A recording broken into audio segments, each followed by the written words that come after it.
Kita lempar ke udah area dulu. Peneliti CSIS Center Strategic of Islamic Studies. Karena sudah semakin Islami sekarang ya Area Fernandes ini. Silakan. Kan karir di CSIS gitu bos, direktur eksekutif dekan UIII gitu. Iya. Hari parah. Iya. Dia setelah ini dia pengen jadi imam besar Masjid Istiqlal. Pencapaian selanjutnya. Silakan Bang Arya. Oke, baik. Nggak ada pertanyaan buat Anda lah. Silakan tanggapi senior ini. Baik, maka ini dengar nggak nih? Dengar bos ya. Oke.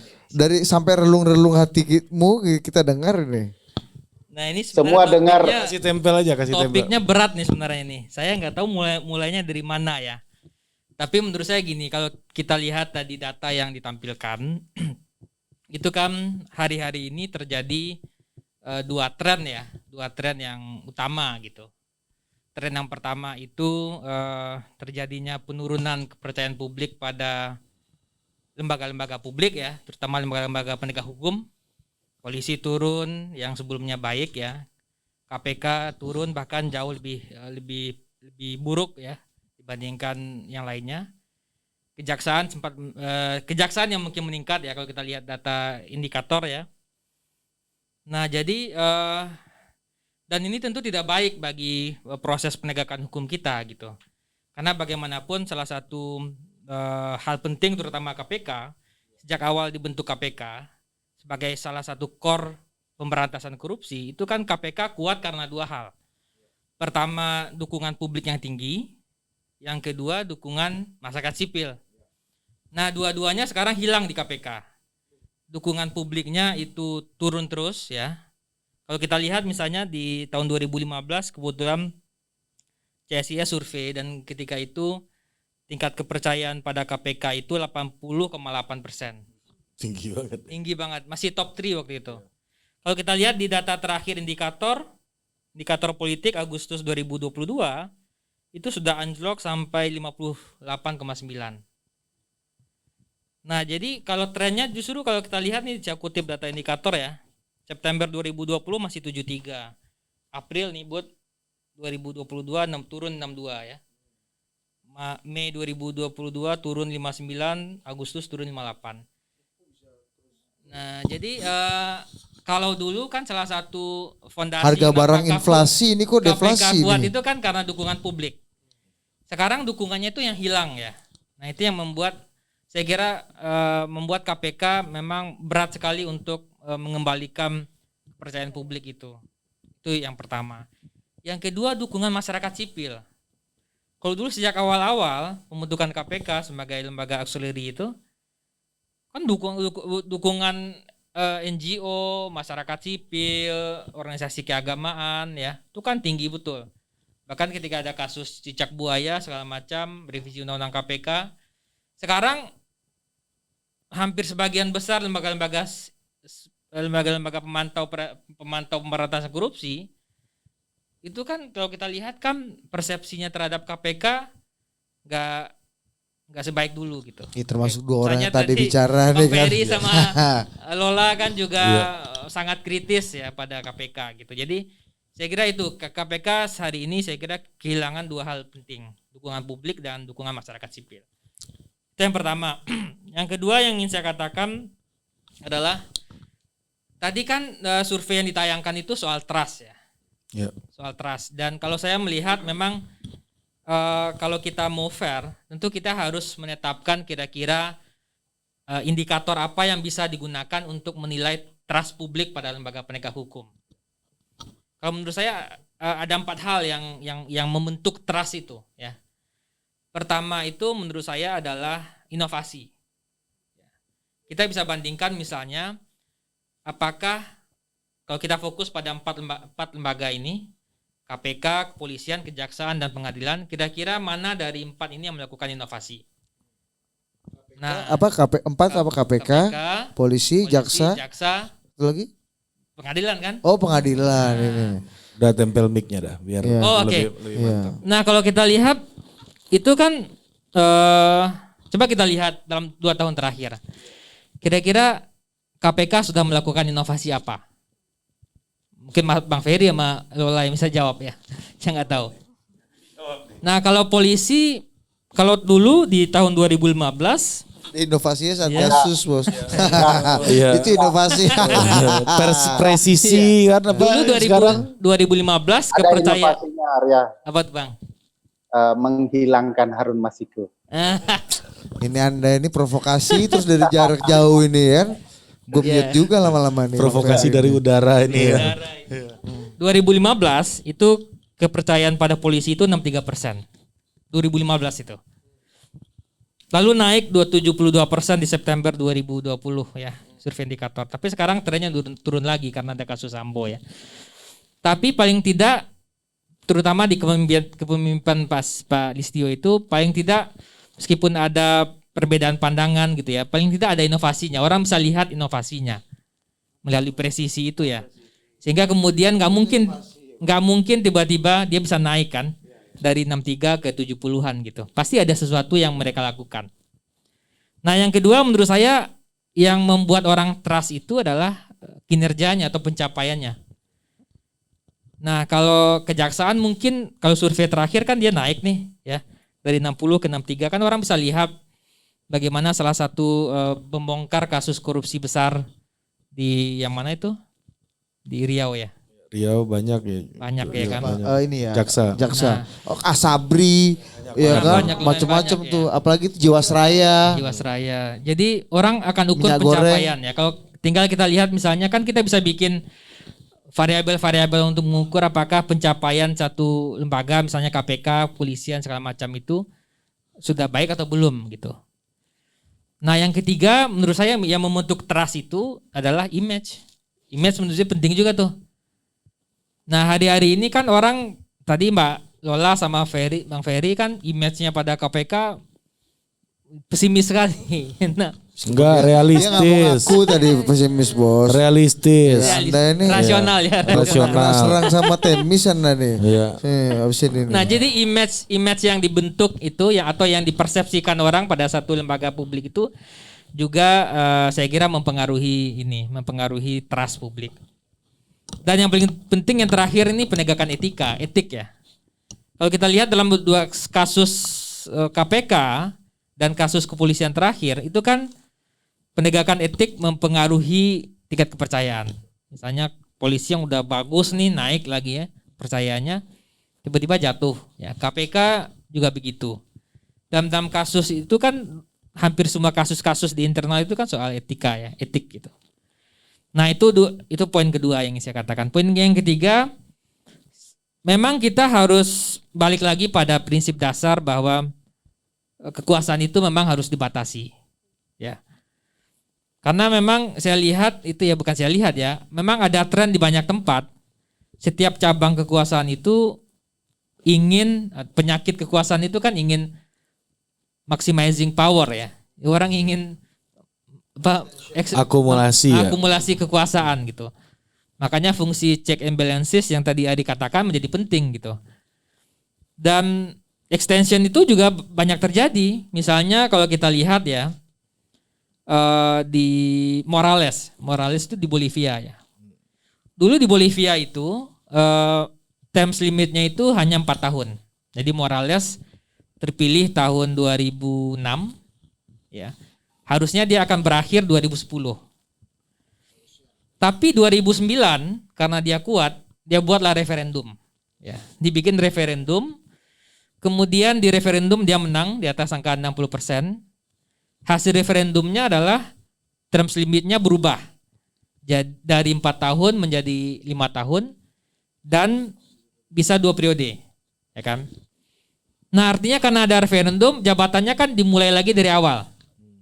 Nah, jadi dia mulai dari 2009 berarti 5 tahun sampai 2014 ya. 2014 pemilu lagi, dia menang lagi. Kemudian kan akhirnya kan 2009, 2014 sampai 2019 ya. 2019 karena dia merasa dia kuat, ya kan? Dia bikin referendum lagi. Tapi referendum dia kalah. Ya, Dan dianggap pencurangan segala macam. Referendum dia kalah awalnya. Dia bawalah ke mahkamah ke courtnya di sana. Dibawa ke court, dia menang. Jadi dia banding dan pengadilan mengatakan extension boleh dilakukan. Tapi kan pemilu dia menang, tapi kan orang protes dia menang, ya kan? Akhirnya dia mundur, baru sekarang oposisi yang megang. Artinya memang setiap cabang kekuasaan itu punya naluri untuk akumulasi tadi, maximizing power itu. Nah untuk itulah dia dibatasi gitu ya. Jadi itu menurut saya. Ini soal 3 periode nih, beda diskusi. Nah, ini bukan. Maksudnya bukan itu. Enggak. Maksudnya Kayaknya dulu waktu kita kuliah itu kalau nggak kiri Evo Morales nih nggak kurang oke gitu jadi mahasiswa. Ternyata lalim juga sebagai Ini gue lagi Ekuador juga gitu. Ini kayaknya diskusi yang lain. Maksudnya gini, tema itu lain. kan eksekutif ya. Iya. Nah legislatif dan yudikatif juga harus dibatasi. Saya nggak tahu cara pembatasan kekuasaan yudikatif itu seperti apa tuh. Nah ini kan maksud tadi yang motif-motif segala macam itu ya. Nah karena kan sekarang ada ya baik eksekutif, legislatif, yudikatif pasti punya kan naluri untuk akumulasi. Kawan-kawan aktivis anti korupsi ini salah satu kritiknya itu soal dewas misalnya di KPK tuh. Ada dewan pengawas nih sekarang gitu. Malah ini lembaga dikontrol menjadi salah satu kritik gitu Daveri sama Mbak Lola dan kawan-kawan gitu. Padahal dewasnya dianggap sebagai tokoh-tokoh publik yang punya kredibilitas dan rekam jejak sebagai seorang penegak hukum yang nanti baik. bisa gitu. dijelaskan. Dalam menurut Ferry Amsari. Nah saya balik lagi ke yang tadi ya, pembatasan itu ya. Makanya kalau dalam eksekutif untuk membatasi itu kan dibikinlah periodisasi ya, term limit gitu.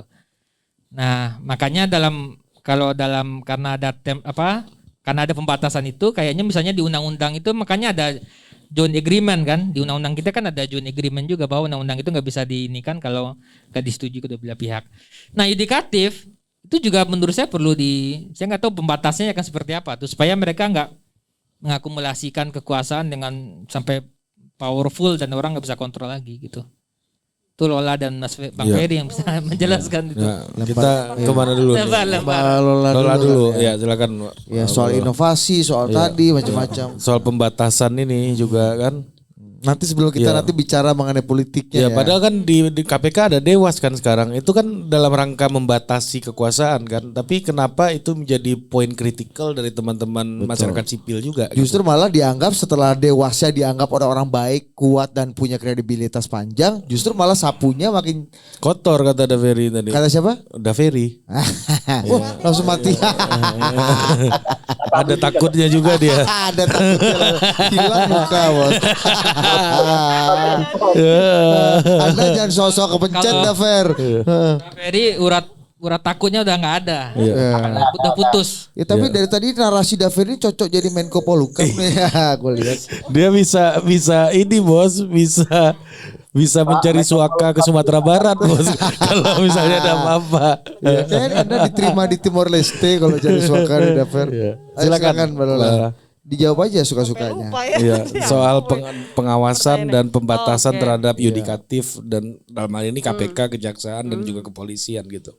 Ya, kalau misal gini, masalah yang krusial dari Dewas terutama dalam sebelum revisi ya, karena kan kalau bukan revisi sih, sebelum putusan MK yang menyatakan bahwa Dewas itu tidak lagi diberikan kewenangan untuk mengecek soal atau memberikan izin lah untuk upaya paksa ya, kayak penggeledahan, penyitaan dan lain sebagainya, yang mana sebelumnya itu pernah ada. Jadi sebelum putusan MK itu ada, yaitu Dewas melakukan itu gitu ya. Dianggap punya power ya untuk ini ya, mendorong ini ya.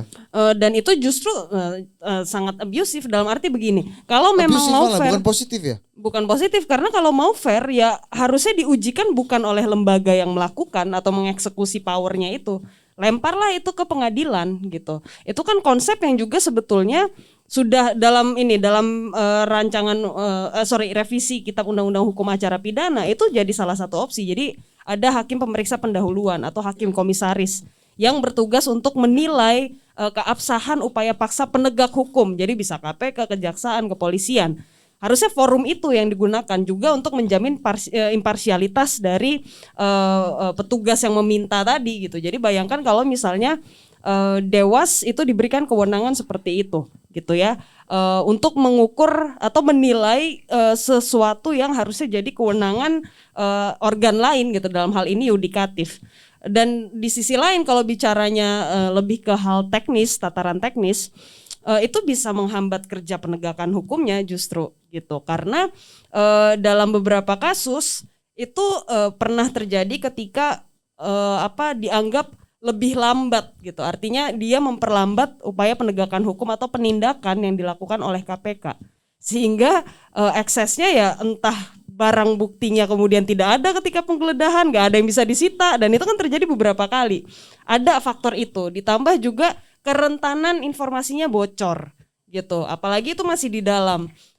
Jadi itu juga dugaan yang muncul gitu ya, ketika ada beberapa kali upaya hukum, upaya paksa yang dilakukan KPK itu nggak ada buahnya gitu, artinya nggak ada tadi ya contohnya nggak ada barang yang bisa disita padahal udah digeledah gitu ya, bahkan ada yang sampai alat buktinya kabur gitu ya, dibawa lari pakai truk gitu, untuk kasus yang di Kalimantan Selatan itu kan juga contoh bagaimana ada yang di flash ke WC ya.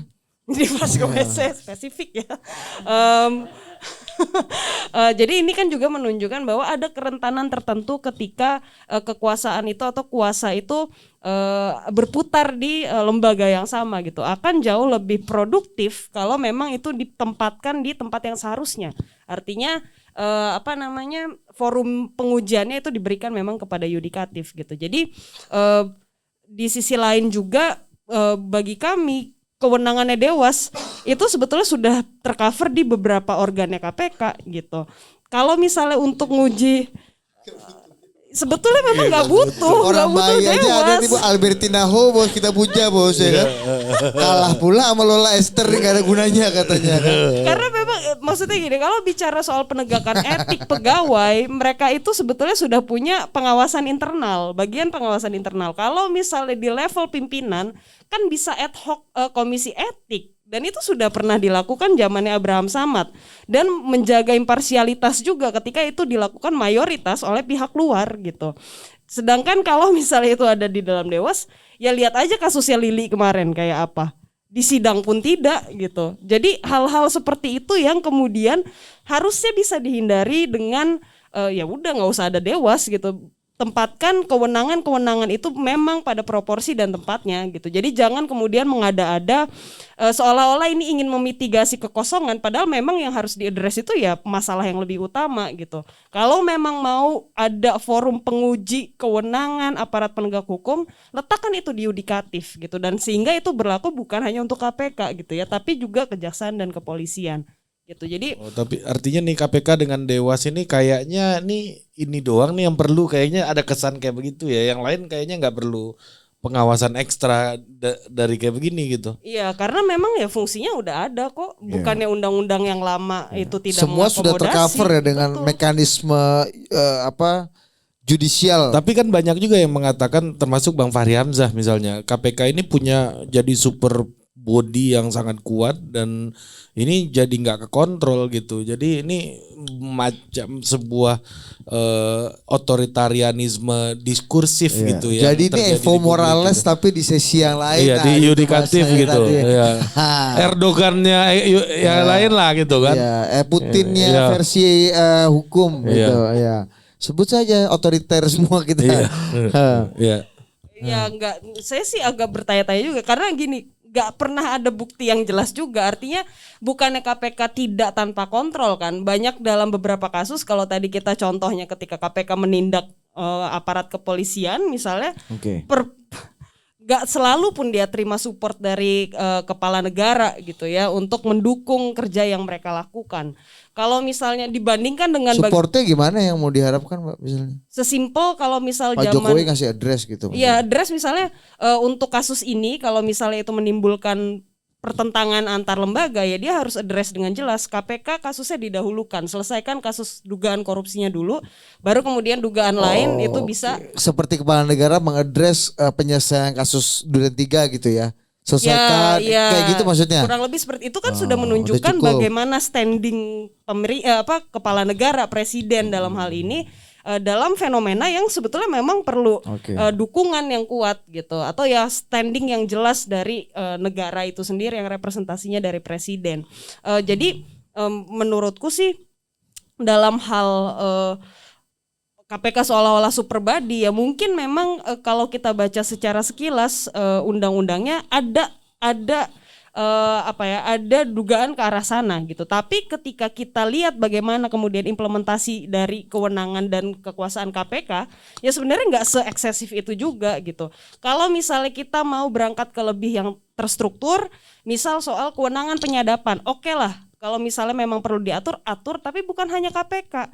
Karena itu juga mandat dari putusan Mahkamah Konstitusi gitu ya. Ada peraturan khusus yang mengatur soal penyadapan misalnya. Jadi hal-hal seperti itu kan tentu justru lebih terukur gitu. Kita belum ada undang-undang penyadapan. Belum. Tapi aturan-aturan yang mengatur mengenai itu udah ada. Artinya itu yang membatasi, mekanismenya sudah ada, nggak perlu jadi super body lah. Nah, ini kita naik. Itu kenapa lu yang menyimpulkan, Dit?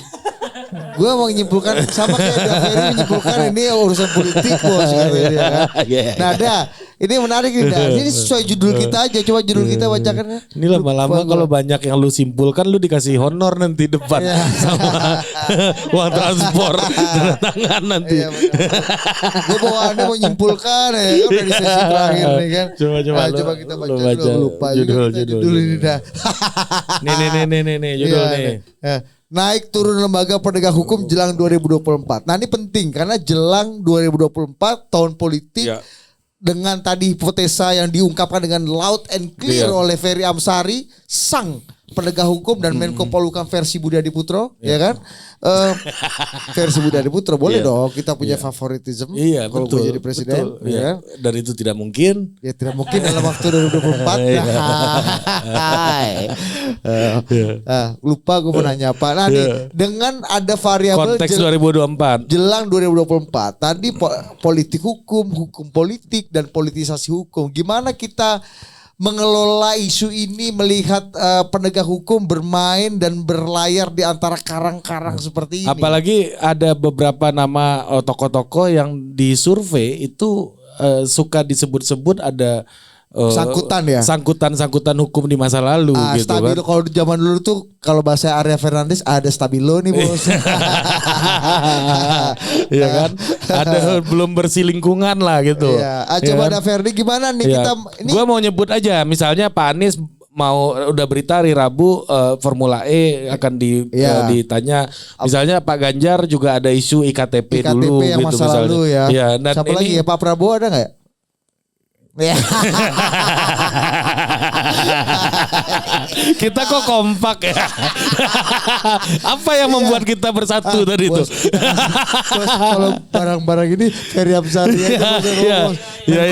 Pak Prabowo ada nggak? Pak Prabowo ada nggak? Tunjukkan Anda pantas jadi Menko Polhukam. Nah gitu dah. Jadi ada nama-nama dan ada sangkutan-sangkutan ini. Ya, dan ini jelang 2024 dan dia kan kalau tadi katanya negara punya karena cawe-cawe jadi punya instrumen terhadap penegakan hukum ini masing-masing kekuatan politik. Dulu ada yang menarik tuh Bang Adi Masardi tiba-tiba nggak ada angin nggak ada hujan ngelaporin semua orang. Ada Ahok, ada Anies, ada Ganjar. Biar dipanggil KPK sekarang nanti nggak dipanggil-panggil lagi. Itu inovatif menurut gua. Bersih lingkungan kan. Langsung bersih lingkungan. Stabilo kan ya kan? Itu agak hebat tuh Bang Adi Masardi itu. Kasih dulu barang ini penjelasan jelang 2024 ini gimana kita menilai nih di tengah kasus Duren 3, di tengah progresifnya kejaksaan, di tengah KPK yang tadi Lola Esther udah mau lempar anduk putih tadi gue lihat tadi. Nah, gimana coba? Jadi pertama kalau menjelang 2024 presidennya Budi Adiputro dan Menko-nya Ferry Amsari rendah sekali kualitas 2024 kita ya. Minimal beda-beda tipis sama Mahfud MD. Pertanyaan gue, kenapa dia yang jadi presiden? Kenapa gak ada Ferry aja? Lu yang Menko-nya. Enggak bos, masalah popularitas ini gue lebih mendekati Ganjar bos. Kalau dia kan bekerja penegak hukum ya. Kalau lu agak sering dia tidak bisa gimmick media sosial bos. Gue agak paten.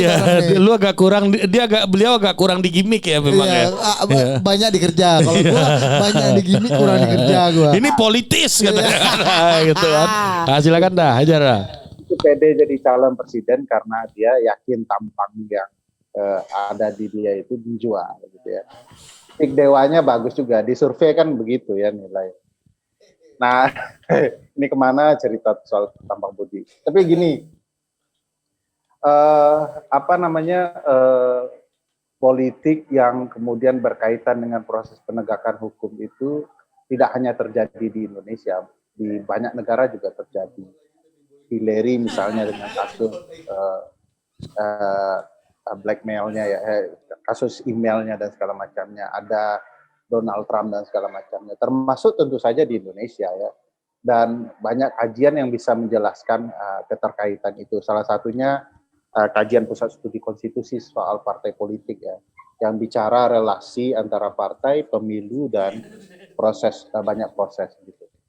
Nah, saya sih bisa menjelaskan ya, misalnya beberapa kasus yang muncul tiba-tiba menjelang tahun-tahun pemilu yang berkaitan dengan calon-calon tertentu.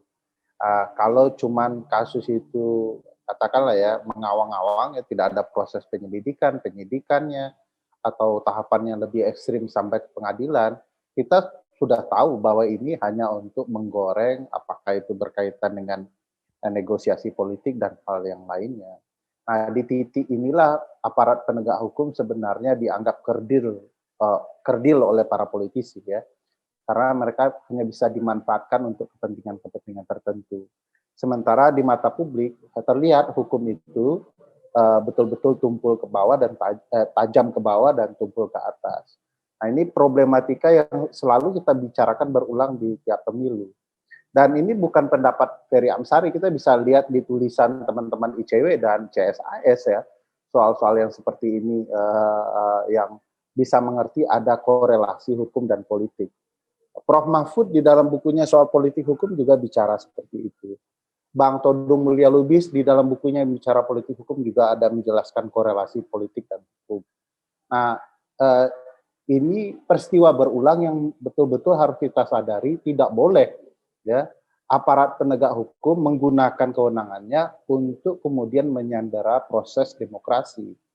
Makanya akhirnya demokrasi kita itu hanya gimmick ya, seperti Budi itu ya, dia mau maju jadi presiden tetapi tidak berani. Jadi tidak ada keberanian, tidak ada proses, tidak juga berani memilih partai politik. Dia lebih menikmati menjadi playboy di dunia entertain dan segala macam. Bang, gue menikah aja belum, tentu keberanian ini titik rendah thresholdnya nih gue bang. Makanya aku bilang Ari itu jauh lebih baik dari Budi dalam berbagai hal. Nah, misalnya banyak hal keterkaitan. Saya melihat proses penegakan hukum yang seperti itu. Misal Dewas tadi yang disinggung Lola sama Arya begitu ya. Dewas itu saya merasa tidak ada dewas. Yang ada itu adalah Dewan Penyelamat Pimpinan KPK. Tugasnya begitu ya. Begitu pimpinan KPK sudah diketahui permasalahannya, ada saja proses di Dewas itu yang membuat pimpinan tidak jadi mendapat hukuman. Contoh terakhir, nah ini saya bisa validkan, Budi juga tahu, pasti teman-teman media juga tahu. Sebelum Bu Lili berproses di Dewas, itu prosesnya sudah diketahui hasilnya oleh Bu Lili. Karena apa? Dewas sendiri tidak clean begitu ya, menjadikan lembaga yang menegakkan integritas dan marwah KPK. Mereka membocorkan kira-kira apa, sehingga pilihannya diberikan adalah pilihan pekeuh. Kalau Ibu tidak mundur, kami akan sidang. Nah, ini rahasia umum yang kita ketahui bersama dan bisa di cross check baik di KPK maupun di yang lainnya, termasuk di Dewas begitu. Bedakan dengan apa yang terjadi dengan Sambo gitu. Kenapa Sambo mengundurkan diri dilarang? Karena dia ketika menjabat telah melanggar etik. Maka tidak boleh dia menghindari proses etik dan mundur. Nah, ini proses etik yang benar. Kenapa benar? Semua mata melihat Sambo. Semua mata merasa ini bermasalah. Dan ada pimpinan, Kapolri yang mengatakan ini akan diproses, gitu ya. Dia menolak. Nah, di KPK sebaliknya, harusnya Bu Lili tidak bisa mengundurkan diri ketika dia sedang mau di sidang etik saat dia menjabat. Nah, ini kita bisa melihat dua hal yang berbeda sama sekali kemudian ini tidak menjadi komparasi yang baik. Mana yang terbaik yang kita pedomani dalam proses pelanggaran etik aparat penegak hukum. Nah, di dua kasus ini kita bisa melihat bahwa proses penegakan hukum terhadap aparat penegak hukum saja main-main, ya. Apalagi proses penegakan hukum terhadap masyarakat kecil. Makanya terjadi peristiwa tuh Ari, kalau Bu PC ya dia tidak bisa ditahan. Tapi kalau rakyat berderai, bahasa kampungnya Ari, rakyat kecil begitu ya, langsung mau dia punya anak, sedang menyusui, mau melahirkan, kalau dia terlibat kasus pidana, masuk, apapun ceritanya. Nah, kan ada dua perbandingan yang jauh ya, bumi dan langit dalam proses penegakan hukum. Wajar saja kalau aparat penegak hukum itu dipertanyakan publik, karena apa? Publik merasa aparat penegak hukum hanya berpihak pada yang berkuasa. Dalam kasus-kasus yang melibatkan dalam kasus-kasus yang melibatkan anggota DPR misalnya, coba contoh, ada dulu kasus kekerasan terhadap asisten, sampai sekarang abangnya Budi Adiputro itu tidak pernah diproses hukum, padahal itu pidana. Abang gitu ya. gue tuh cuma dua, satu Ferry Amsari, satu Arya Fernandes. Sempat ya. Nah itulah ya, anggota DPR itu tidak diproses, dan akhirnya publik melihat kalaulah kita yang melakukan kekerasan ini pasti sudah sampai ke meja hijau di peradilan. Di titik soal itulah 2024 gimana dah? Nah itu intinya itu dari dah. tadi Anda nih ngayun terus Anda. Ya, tadi sudah berupaya menghindar dari itu ya, karena Arya Itu yang kita tungguin, nggak mungkin hindar. Anda nih bawa lagi Bu Lili kan. Nah, soal 2024 itu yang Ari sempat singgung, pakar politik itu kan Ari dan Arya ya yang paham. Nah, saya coba merangkai apa yang ada di pikiran mereka saja. Nah, karena tadi penjelasannya politik itu tidak bisa dihindari dari hukum, maka ketika tahun politik penting seperti 2024 itu masuk, maka bukan tidak mungkin hukum akan dimanfaatkan menjadi alat untuk kemudian kepentingan politik tertentu. Kita bisa tahu lah, misalnya kita ulang ya, kasus Ahok gitu ya, apakah di sana itu motif hukumnya lebih besar dibanding motif politik? Belum tentu. Nah, menurut Anda? Kata orang kampung Bang Ferry lebih banyak hukumnya. Kalau kata orang yang akal sehat lebih banyak politiknya. Ya, di titik tertentu kita harusnya menguji proses hukum terkait Ahok. Apakah didominasi kemarahan publik sehingga peradilan berjalan, atau benar-benar betul-betul proses hukum ya. Due process of law-nya seperti apa? Apakah proses yang sama akan terjadi terhadap orang yang juga melakukan penghinaan terhadap agama Islam atau agama tertentu lainnya? Itu bisa dibandingkan. Lalu kemudian kita ingat kasus-kasus yang tiba-tiba muncul ya, muncul saja entah dari mana, lalu dibahas kasus Formula E, kasus yang mendekati kasus ke Demokrat gitu ya, ada kasus yang berkaitan dengan Golkar, ada kasus yang berkaitan dengan partai-partai yang lain. Ini kan perlu dipertanyakan apakah ini betul-betul serius diproses atau hanya akan menyambut tahun 2024.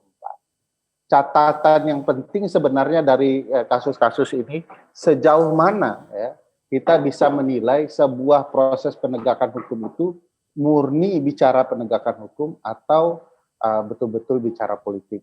Dalam diskusi saya bersama Budi Adiputro dan Ari Putra ya, kita mendapatkan kesimpulan kebanyakan kasus-kasus yang melibatkan orang politik menjelang tahun-tahun politik itu adalah kasus yang direkayasa, quote and quote ya, yang dibuat untuk kemudian memastikan lawan. Bukan berarti tidak ada kebenaran dalam perkara itu bahwa itu adalah tindak pidana, tetapi kenapa hanya kasus itu sementara orang lain yang politisi juga, yang punya partai juga, kasusnya mendem begitu ya, tidak muncul hingga tahun 2024. Oh, begitu dilihat ternyata partainya yang sedang berkuasa. Anda menuduh gini punya presiden nggak dalam waktu-waktu kan kita berpolitik ini udah agak panjang, berpolitik elektoral ini udah lama juga nih barang.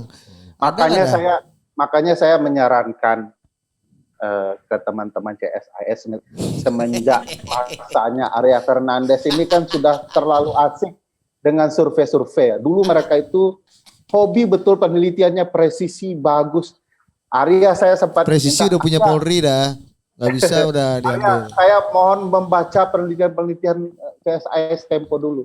Bukan berarti CSIS tidak melakukan penelitian, cuman kok yang mengemuka yang survei. Padahal penelitian mereka banyak yang bagus-bagus itu karena Budi dan Ari concern ke survei dibandingkan penelitian yang. Nah, gue sarankan lu baca lagi zaman Benny Murdani sama Ali Murtopo ini ya. Arya. Sama Eri Chan ya. Iya.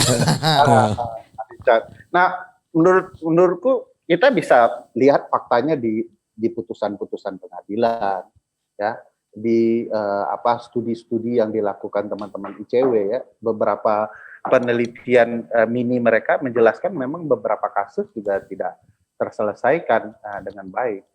Jadi kalau bukti soal itu mah gampang, Bud. Mudah-mudahan kalau ada yang mempermasalahkan total politik, saya ajukan beberapa kasus yang menjelaskan bahwa banyak sekali kasus yang tidak terselesaikan, padahal di tempat yang lain itu malah diusut. Gak berani disebut nih. Termasuk soal pemeriksaan Anies besok nih, gimana menurut Udat? Jangan sebut nama, Ari. Ya nggak apa-apa, udah gua sebut dari tadi dah. Ya. Atau Sandra pada Ganjar lah misalnya. Ya, atau IKTP gitu misalnya. Pak Prabowo ada nggak ya? Nggak tahu.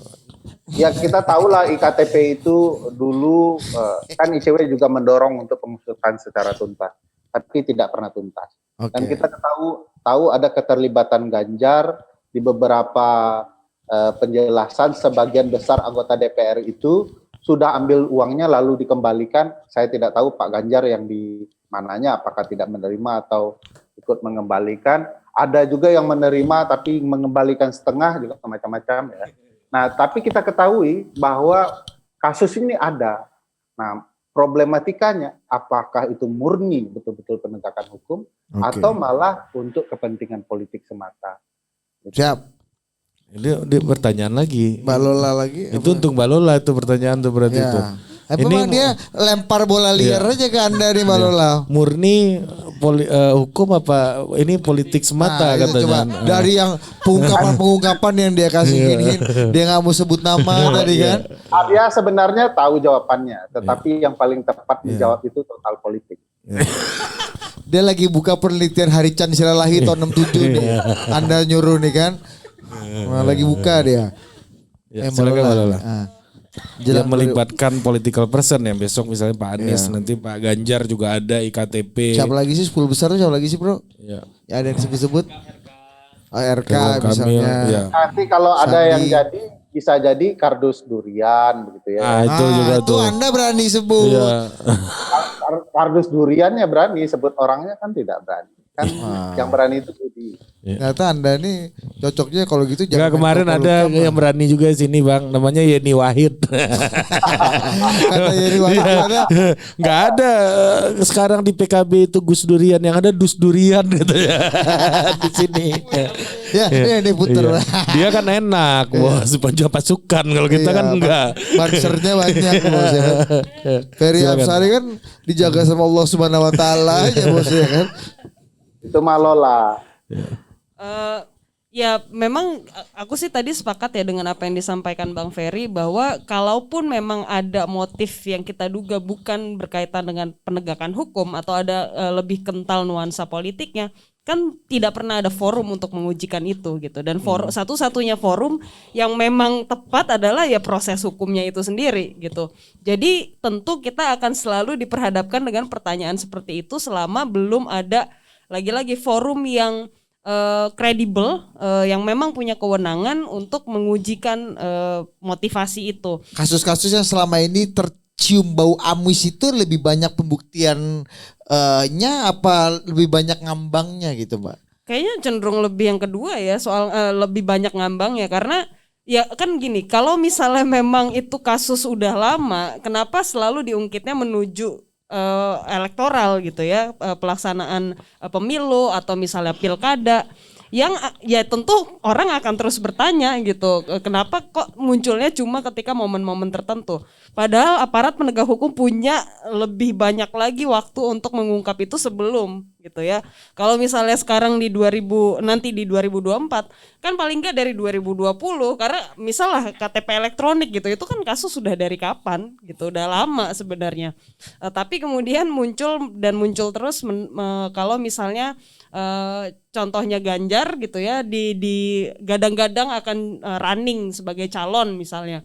Kalau misalnya enggak, mungkin enggak akan muncul juga gitu. Atau kasusnya Formula E kalau dalam kasus Anies gitu. Bisa jadi tidak seperti itu nanti polanya. Jadi ini kan sebetulnya lagi-lagi pola-pola yang muncul karena ada peristiwa besar yang memang mau dihadapi gitu. Agak serupa mungkin dengan revisi undang-undang KPK. Ini hanya perbandingan yang inilah ya, sederhana banget gitu. Dia kan kalau sebelum akhirnya revisi itu gol, dia munculnya ketika KPK lagi nanganin perkara-perkara yang diduga kuat melibatkan orang penting gitu ya di politik gitu. Nah itu yang juga jadi pola yang bisa kita lihat bahwa kalau misalnya aparat penegak hukum punya lebih banyak waktu sebelum proses pemilu itu atau waktu-waktu menuju pemilu itu terjadi, kenapa nggak diselesaikan gitu? Kenapa nggak diselesaikan sebelum itu sampai ke pendekatan mendekati si waktu politik elektoral itu atau pemilu itu. Gitu. Nah, Bang Arya, ini kan di tengah tadi kepercayaan publik yang naik turun, sentimennya juga berubah-berubah. Kemudian kita juga ingat ya, kalau kata Mbak Lola tadi banyak sekali kasus-kasus lama yang kemudian diungkapkan lagi, tapi tidak pernah dibuktikan secara inkrah di pengadilan gitu kan. Akhirnya membuat syak wasangka. Misalnya di pemilu-pemilu yang lalu kita masih ingat, tiba-tiba nih yang aroma di warung kopi kata gue dibisikin Daveri Amsari nih, atau bener apa enggak kan, dia kena juga belum tentu valid kan. Dia bilang nih banyak nih tiba-tiba kepala daerah nih pindah partai karena ada macam-macam lah gitu.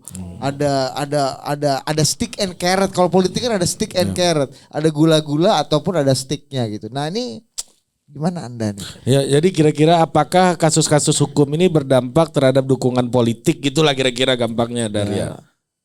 Suka Anda lah. Ya. Mau jawab ya itu dukungan politik kita tanya aja ngeri sebenarnya. Ya, dan sekarang kan lagi prosesnya lagi elit consolidation ya, maksudnya mau mencari dukungan parpol. Habis itu dukungan parpol dapat, salah satunya juga di dimensinya adalah dukungan publik juga tentunya dari survei dan lain-lain. Apakah ini juga akan mempengaruhi persepsi elit gitu dan juga persepsi publik nantinya, di mana calon-calon ini juga. Ya, salah satu keyakinan gue nih, kenapa isu 3 periode berhembus kencang Pak Jokowi, karena partai-partai belum ada yang bisa ngasih kepastian aja gitu.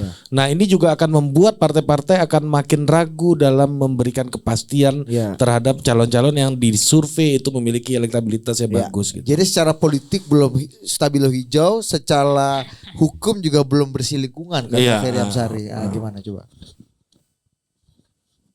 Pusing kan lo? Penelitian Hari Can tahun 73 gimana? Dibombardir gue. Iya. Ini ya. Itu Ferry Amsari WA gue barusan itu. Iya Ferry. Bisikan gue yang pindah-pindah partai itu Ferry. Iya Ferry kan dulu. Gini. Yang pertama, saya bahas 2024 aja deh ya. Yang pertama jelas tentu 2024 akan sangat kompetitif ya. Kalau kita lihat sekarang ada kecenderungan yang menguat bahwa selisih antara satu calon dengan calon lain, terutama di 3 kandidat populer ini, itu sepertinya semakin mendekat. Ya, saya kapan mau rilis, coba kasih tahu dulu. Belum ada. Belum ada rencana mau rilis survei. Angga Persepi ada tapi besok ya. Ada yang mau rilis ya. Ya, coba kasih bocoran dulu buat info-info aja ke kawan-kawan. Ya kan udah tuh bocoran. Iya. Enggak bocoran event rilis Anda gitu loh maksudnya. Belum. Kita ada survei milenial tapi mungkin pertengahan bulan depan lah. Pertengahan bulan ini. Dia akan kompetitif sekali dan itu yang pertama. Yang kedua mungkin kalau soal kandidasi saya kira dugaan saya sih mungkin partai-partai akan akan menyelesaikannya terutama di akhir tahun ini. Kecuali PDIP kali ya. Partai-partai lain di luar PDIP mungkin akan menentukan siapa capresnya itu pada tahun ini karena waktunya nggak banyak ya. Ya. Di tahun depan sudah mulai September sudah mulai pendaftaran capres ya. Dan waktu kampanyenya juga nggak banyak ya. Nah sementara tentu negosiasi otak-atik calon gitu ya, deal antar partai tentu nggak mudah karena banyak hal tadi yang diperhitungkan ya, terutama soal hal-hal yang terkait dengan aspek-aspek politik hukumnya yang menurut saya salah satu juga hal yang dilihat ya. Tapi menurut saya kalau untuk kandidasi ya, saya kira nggak akan bergerak jauh lah dari nama-nama yang sudah muncul ya. Ada Pak Prabowo, Pak Ganjar, Pak Anies ya. Kalau untuk Pak Prabowo dan Pak Anies, dugaan saya mungkin akan ya tiganya saya kira punya peluang yang sama untuk dicalonkan ya. Di luar nama itu saya kira berat sekali ya, karena gap ya kecuali PDIP ya, Bu Puan segala macam ya. Pak Ganjar mungkin bisa alternatifnya mungkin bisa ke KIB dan segala macam ya. Tapi di luar tiga nama itu saya menduga sepertinya kok belum nampak bayangan nama-nama lain yang akan dicalonkan ya. Itu poin pertama. Poin kedua saya kira belajar dari diskusi kita malam ini, saya kira ke depan masyarakat sipil ya, terutama dan kampus, media dan segala macam, mungkin kita perlu merancang lagi ya, kira-kira pasca 2024 ini apa yang kita bayangkan soal reformasi sektor hukum tadi yang Lola sampaikan di awal. Nah itu mungkin agenda bersama yang perlu kita dorong tuh. Kira-kira habis 2024 nih kita pengen desain kelembagaan di sektor hukumnya akan seperti apa. Oke. Karena kalau enggak kan ini kan trennya melorot terus nih. Polri melorot, KPK yang dulu menjadi core utama pemberantasan korupsi sekarang melorot ya. Kalau ini terus-terusan gini kan lama-lama orang nggak percaya demokrasi lagi gitu. Nah jadi kita harus bayangkan jadi itu. Evo Morales lagi kan. Iya. Nah yang ketiga soal ini kita harus tagih juga nih. Capres-capres ini kira-kira pandangan mereka soal penegakan hukum, soal reformasi sektor hukum ini akan seperti apa gitu. Nah itu yang bisa kita dorong dan yang kita harus terus sampaikan juga soal prinsip separation of power ya. Karena kalau pemisahan cabang-cabang kekuasaan itu nggak terus kita suara-suarakan, ya akhirnya akan apa yang kita risaukan bersama tadi gitu. Oke. Nah ini kira-kira. dari Cukup nama-nama aman juga ini jawaban Anda, terutama Anies dan Ganjar misalnya ya. Ini kan punya sangkutan tadi yang gue sempat omongin nama Ahmad Dhaferi udah. Jadi menurut lu apakah ini juga akan mempengaruhi persepsi elitnya? Dugaan saya enggak terlalu enggak ya, karena dari sisi partai-partai seperti Nasdem, Demokrat dan PKS itu kan sebenarnya tinggal nunggu waktu aja karena pilihan mereka sudah mengerucut dan yang kedua pilihannya terbatas gitu. Nah 3 partai ini kan nggak punya opsi di luar Anies sejauh ini yang kita tangkap ya. Begitu juga Ganjar ya. Ganjar mungkin ya skenario awal mungkin PDIP tapi sebenarnya susah ya. Skenario kedua mungkin di KIB gitu ya. Nah KIB juga nggak punya pilihan juga gitu. Alternatif lain juga nggak ada yang kuat juga. Jadi pilihannya juga terbatas gitu. Nah jadi dugaan saya nggak akan mempengaruhi banyak pada aspek kandidasi ya di 2 nama ini gitu. Baik Ganjar maupun Pak Anies ya. Oke. Di dalam konteks kasus-kasus masa lalu mereka ya. Ri, Dugaan saya ya. ini kita udah mati juga gua. Iya. Maksudnya kita lakban nih. Iya, kita lakban nih bro, iya. besok bro. Kita udah kerucutkan ini kawan ini ngeles terus dari tadi bosnya kan dia reformasi hukum lah macam-macam kan. Gue tanya lagi kan. Udah mulai ini Ferry Amsari muda juga nih wannabe kan. Oke, kita buka juga buat teman-teman wartawan yang hadir di sini, masih ramai juga malam-malam ini yang mendengarkan diskusi yang bisa dianggap jelas, bisa dianggap kurang jelas ini kan. Mungkin ada yang ingin bertanya juga, boleh ke teman-teman. Kalau ada yang ingin tanya silakan raise hand. Kalau ingin nasi goreng ya silakan pesan aja di GoFood ya atau GrabFood. Oke, nggak ada. Ya udah kita langsung ke closing aja. Ya mungkin dari Mbak Lola dulu. Nah, gimana melihat KPK hari ini menghadapi tahun politik? Apakah independensi dan netralitas dalam hal ini bisa terjaga atau ini KPK akan terbawa arus dalam derasnya dan kemeriahan permainan politik di 2024 tadi yang seperti sempat udah Arya singgung. Silakan Bu Lola. Ya tentu itu yang harus diantisipasi pertama ya, bahwa karena PR-nya KPK ini makin gede. Tadi udah berkali-kali diingatkan bahwa kepercayaan publik terhadap KPK itu terus menurun trennya dan makin jeblok gitu ya peringkatnya belakangan ini. Kalau misalnya kekhawatiran itu terbukti ya tentu akan semakin keras narasi soal ya udah KPK bubarin aja gitu. Sedangkan itu adalah hal terakhir yang kita butuhkan sekarang gitu. Artinya kondisi KPK sekarang tentu sangat mengkhawatirkan, tapi akan jauh lebih produktif untuk tidak membubarkan KPK gitu. Jadi itu yang yang mungkin juga harus dijaga bareng gitu atau frekuensinya kita jaga. Nah, kalau misalnya yang terjadi sebaliknya tentu kans untuk public distrust itu semakin tinggi. Dan kalaupun ya kemudian ada pola-pola yang sama diulang gitu ya, karena kan beberapa kasus itu sebenarnya laporannya masuk ke KPK gitu. Ya perlakukan itu kalau misalnya tentu ada perhitungan soal resiko misalnya ya, nggak mau secara langsung dianggap bahwa ini mendukung kepentingan politik pihak tertentu, ya tunggu lagi ke waktu seperti sekarang, misalnya bukan seperti sekarang tapi anggaplah 2020 gitu ya, ketika itu sudah agak jauh dari persiapan menuju kontestasi politik gitu. Jadi pastikan bahwa waktu-waktu ketika penegakan hukum itu dilakukan memang sudah dengan perhitungan bahwa resikonya mau diminimalisasi, tapi juga dengan kesadaran bahwa harus diujikan gitu. Kalau memang bukti yang dimiliki di awal itu sudah kuat ya, tentu kan nggak ada alasan dong untuk menunda penegakan hukumnya, terutama kalau nggak ada konteks politik seperti tadi gitu ya menuju pemilu. Jadi menurut saya itu salah satu langkah yang ya tanda kutip kompromistis gitu ya, tapi juga tidak dengan mengorbankan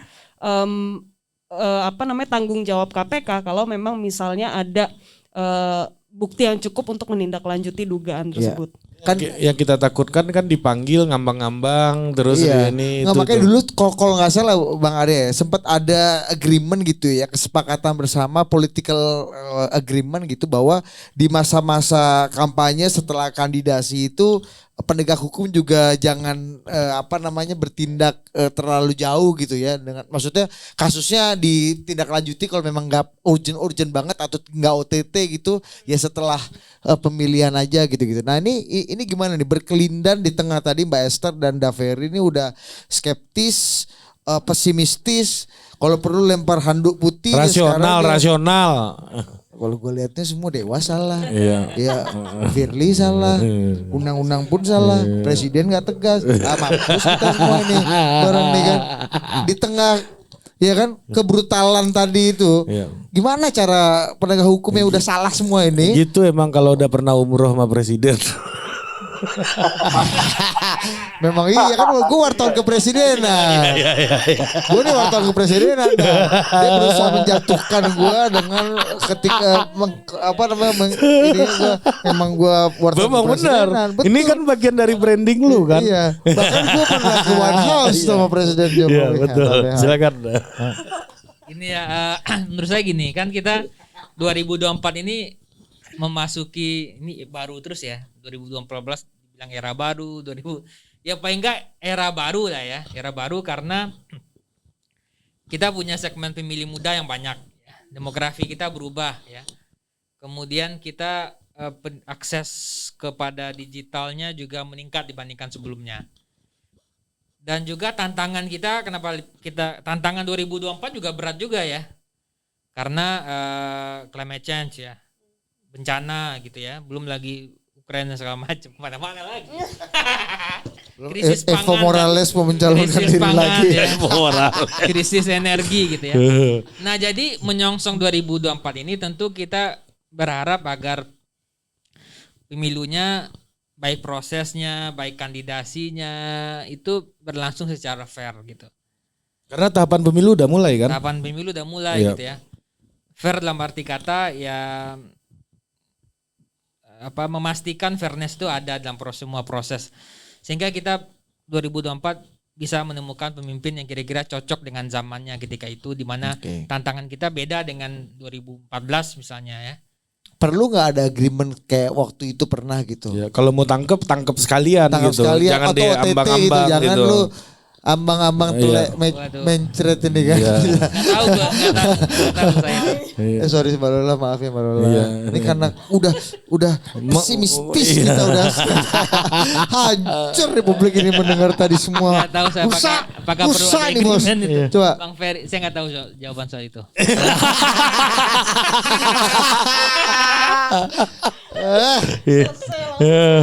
Yang jelas ya artinya enggak maksudnya gini. Tutup ini. Maksudnya gini, apakah gue coba reformulasi ya maksudnya Budi.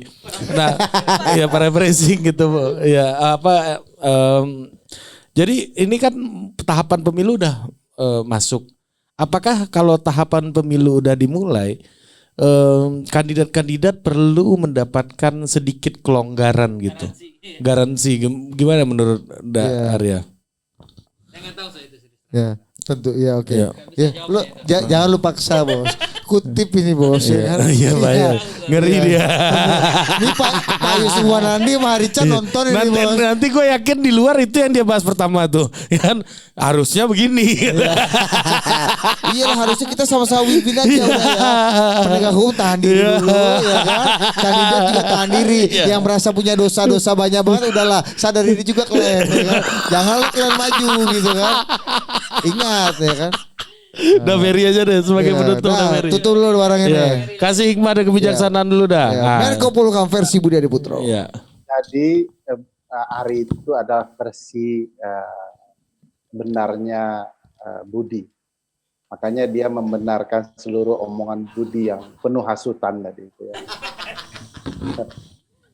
Nah, ini mau kasih contoh sederhana saja, Bud. Kalau teman-teman menyimak berbagai proses pemilu belakangan ini 2019, 2020 maupun 2014 ya, itu bisa dilihat korelasi alat hukum itu sering digunakan untuk menjerat para pelaku politik, tetapi tidak diproses. Contoh, emang ada kasus pidana pemilu yang betul-betul diurus di Republik ini? Nggak ada, Bud. Kasus itu dinaikin ya, begitu pemilu mendekati atau sedang berjalan, tapi begitu pemilihan selesai juga perkara itu. Tidak ada kelanjutannya ke persidangan. Misalnya, Jadi bisa buat sandra menyandra aja juga dah ya. ya di lapangan itu Lola mungkin penelitiannya ke arah itu ya. Money politik itu banyak, ditangkap banyak, Bud. Orang yang melakukan politik uang itu yang ditangkap banyak sekali di daerah-daerah terutama. Tapi begitu kemudian jadi ya diproses. Nah, setelah pencoblosan hilang itu perkara, tidak berlanjut. Nah, bagi saya ini jelas bisa menjadi contoh bagaimana kasus-kasus yang ada ruang politiknya seringkali hanya gimmick tanpa ada tindak lanjut yang jelas. Nah, ini juga menjadi problematika penegakan hukum di ruang-ruang tertentu. Misalnya di tahapan pemilu ya, tiba-tiba ada kasus yang ketika partai tertentu mau mengajukan calon tertentu ya. Ini contohnya di daerah. Nanti kalau mau Budi dan Ari kaitkan dengan pemilu presiden ya silakan saja karena mereka akan lebih paham itu ya. Dan maunya saya yang ngomong atau Arya yang ngomong atau Lola, padahal mereka sudah tahu begitu ya. Nah itu sudah mulai kekerasan terjadi. Reaksi-reaksi kita tahu kan mana yang salah nih. Di pemilu kada itu seringkali muncul. Tadi Arya kan tidak mau lugas saja menjawab, tetapi secara keilmuan dia sudah tepat ya menjelaskan.